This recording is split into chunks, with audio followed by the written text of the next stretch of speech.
Okay, so a little bit later with the daily take video today. It's 12 past 12, so mainly just it was a fairly flat start to Asia session, so there wasn't a great deal to sort of really report.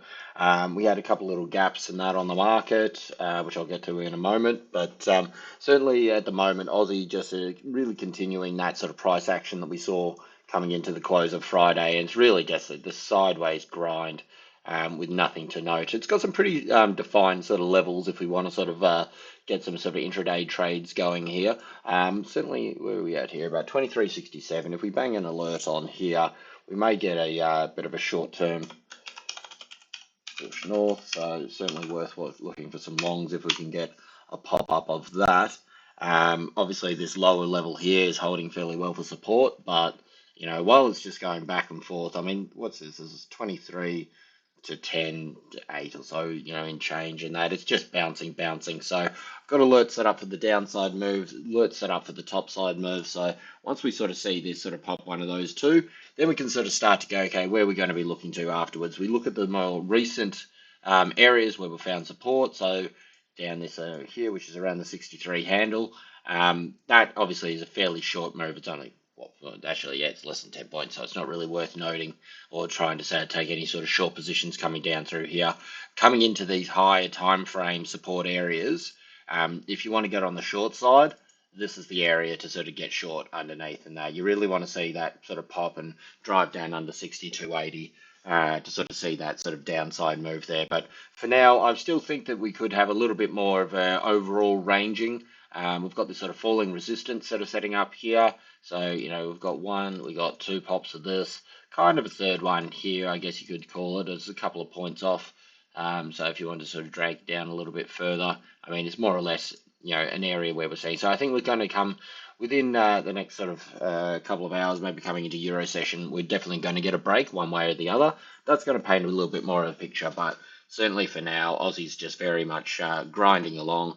We have been slowly putting in these higher lows. Excuse me. So this could be sort of coming up to a little bit of a triangle. A break of this more short-term purple line that we've got set up here. Then, you know, top side, we're looking potentially back to 63.50 for a test. And then we've got the higher time frame falling resistance, which is this blue line marked out here. So realistically, if you're looking to sort of do anything long, we want to get back up above 64. So 64 was that area, also the 90s is where we sort of had marked out last week. Let's just make this one zones here. And we can see here that sort of obviously it's played its part, sort of support, and really gave way. That was off US CPI, came back up here. This is what we said the 90s were always going to be an issue, and the smackdown from that is more or less, you know, just under 95 points from top to bottom on that one there. And really we'll come back up and it's just sideways chop nothingness, and that sort of kicked the week off. So alert set, pretty much just sort of hold off till we sort of hear those things go bing, and then we'll start to make a bit more of a decision over which way to attack that in the short term from that move there. But flip across quickly to DXY. Again, look, nothing super to note in that. We did sort of identify a bit of this sort of triangle, which seems to be fairly strongly sort of respected here. So we got one, we got two, we got three touches on the bottom side, we got one, we got two, we got three touches on the top side. These has also given us our sort of swing high and our swing low points. So you can trade these ranges certainly through the middle here. And, you know, once we do get a breakout of the top side or we get a breakout of the bottom side here, these weekly open and closes obviously from last week. So we'll have to sort of mark these ones up for this week. But certainly once we get a break of these two levels here, we then zoom out and we go, okay, for our larger range, because you can really just sort of see it's just tightening up in this tight little range here, which is in the larger, bigger range, which of course is mainly just realistically a consolidation of the large move that it's sort of been coming up for the last 3 months. So yeah, it's not really again showing much direction either way, and it's all just coming down to sort of, in my opinion, the Middle East situation. Everybody's on edge about sort of like, you know, whether America's going to get involved, whether that's going to get like Lebanon are going to do something, then Iran are going to do something, then it's just going to spill out worse and worse. So I think sort of, anybody like the large people with the money that are actually moving these things are very much sort of holding fire at the moment to sort of see if we can see any sort of further sort of news and sort of direction on what might be happening. Hopefully things sort of de-escalate and we saw a little bit of a sort of pullback and push up in risk, but obviously that's still yet to be seen at the moment. But yeah, nothing really of note with US. So DXY and that to sort of start off. I should sort of also point out that just looking back to the Aussie quickly, we can see it holding this sort of lower support zone here. I mean, again, it's only a couple of points, but we do have the meeting. You've got Albanese. I think he's going over to meet with the US, but then he's off to meet with Xi in China. And I think sort of once he's going over there, there's a lot of talk about the sort of tariffs on the wines and all these sort of things being lifted. So I think China's really trying to sort of shore up a couple of relations because they're seeing how poorly their sort of housing market has sort of been performing, and it seems like they're doing a lot on a lot of different fronts to try and stem a bit of the flow and the damage that that's sort of causing. And if that means they have to sort of suck it up a little bit and eat some face on sort of like relations with other people, there's talks of China and US having talks. There's talk, and obviously, as I said, Albanese's going over there. So these kind of things, I think, will sort of are playing into the reason and into the fact that the Aussie, apart from the fact it's already been hammered a number of times over the last couple of months, isn't yet giving way to the 62.80 down to 62 cent zone. I think the sort of like the war is 90% of everything, but it's not everything. There are other factors going on in the background, and I think a lot of the positions are going to be taken just in case there's a bit of a hedge that things don't completely spiral out of control. Because if things don't spiral out of control and it de-escalates a little bit, you're going to see, the world's still ticking on, things are still happening, and markets are still moving. So where do you want to be positioned? And if they're sort of doing a little bit better on the other fronts, plus then you get the de-escalation, then you're going to see Aussie and that appreciate a little bit more as well. Gold, as I mentioned over the weekend wrap video, well, I'm not even to the weekend wrap video. I've been touting it for weeks, and that the 1980 is the sort of heavy point. I was saying on Friday's video that this is where I expected it to come to a bit of a halt. Obviously, it sort of shot straight up here, just getting close to that 2000 handle. But again, 2000 is a big psychological level, and that was obviously subsequently smacked down as well. So, again, we can see this is where the sellers, we know the bean, we know the bean, we know the bean. A big spike up like this, I would say, could also be a couple of stops being hit. But, as I said, the war is the 90% of everything, but it's not everything. And if you take the war out of it, you still look at these things and you go, well, hold on, wait, we know sellers in the market have been wanting to sell it from this point previously. There's still a portion of the market that aren't trading purely just off what's happening. Obviously, like this big drive up here, this has come from, the sort of the Middle East sort of situation. But, you've got to think all the people who are taking profit here, all the people, the shorts and that, sort of here have already been clipped out. People are trying to sort of reposition and get back on to try and sell it back down. There's going to be portions of the market that want to trade against the general sort of narrative that, gold's going straight up. And obviously you're seeing here, people are either sort of taking profit or people are trying to pile on more shorts because for whatever reason, 1980 is that level for them. I still don't think this is like, okay, here's the top, we're done, and we're coming back down here now by any means. But as I sort of said on the weekend video, that, I thought, well, the Friday video, I said we were going to hold a little bit here. The weekend video, I said, look, if we can't get a push through here early Asia session, that we were going to come back down, hence by this little sort of, hypothetical track that I sort of put out here. So, it came down quite fast, had a little bit of a gap, seemed to have closed it straight away. I don't think you can see it. Yeah, you can't see the gaps on Orlando for some reason, and it doesn't look like you can see it on these guys either.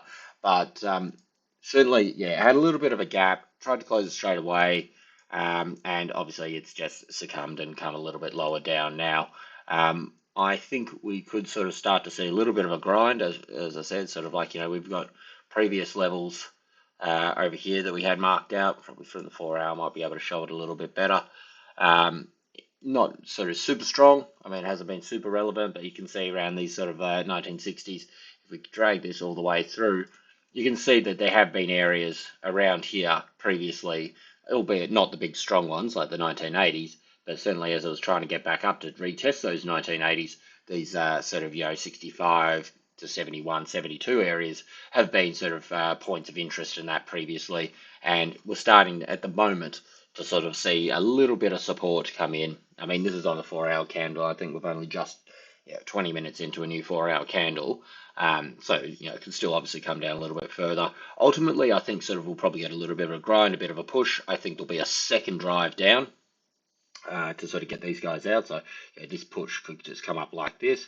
As it sort of comes back into contact with this main trend here, that I've got marked out, I think this is the time, excuse me, to sort of add a couple more sort of long positions, a bit more weight in to sort of come back up and retest this 1980 zone here, because I think that certainly gold has still got some more upside, but you're getting people taking profits, you're getting people snapping out long positions, hitting stops, technical stops that get in too tight, these sort of things and that. So it's going to come back down. I mean, it's a natural sort of flow of price action anyway.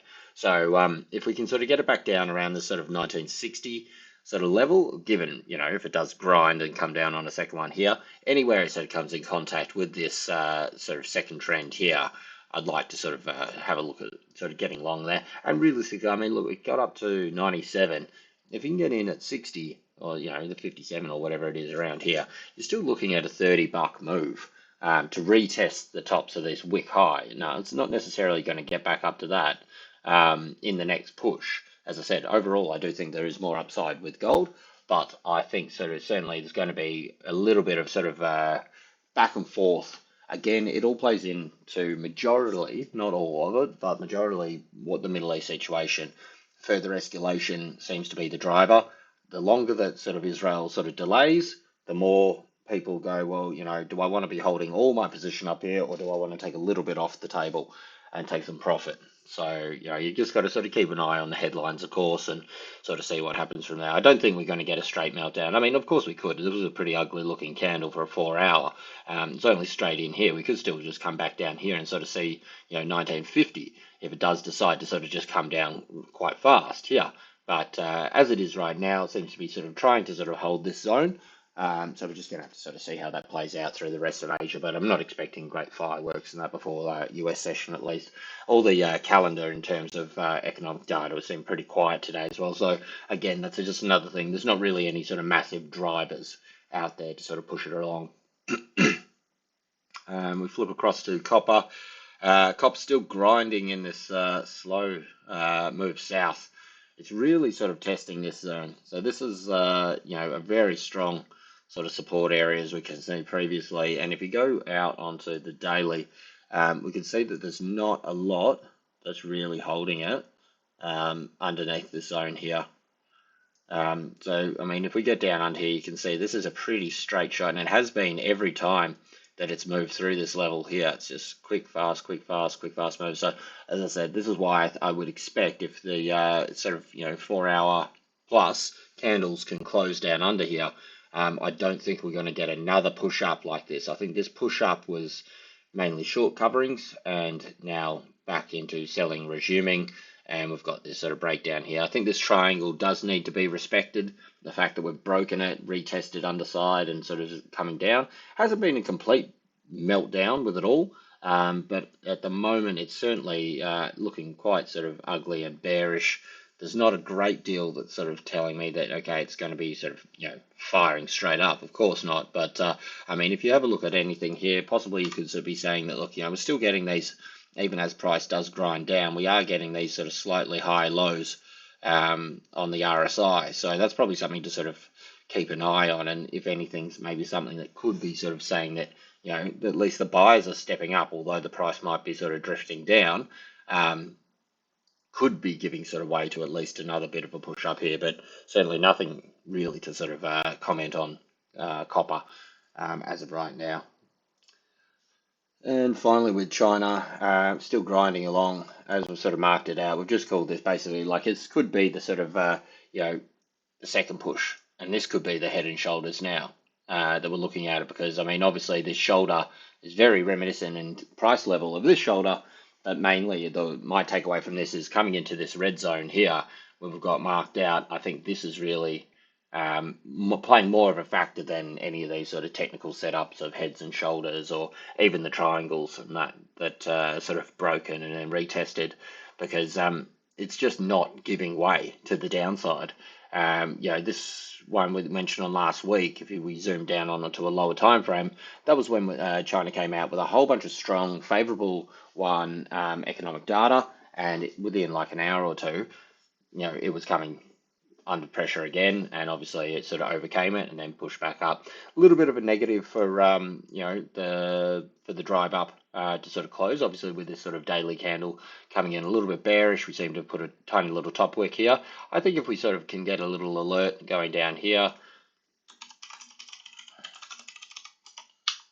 I'd say short-term cooling off, and that if we can break those lows, we are looking like we're pushing up into the overbought section here.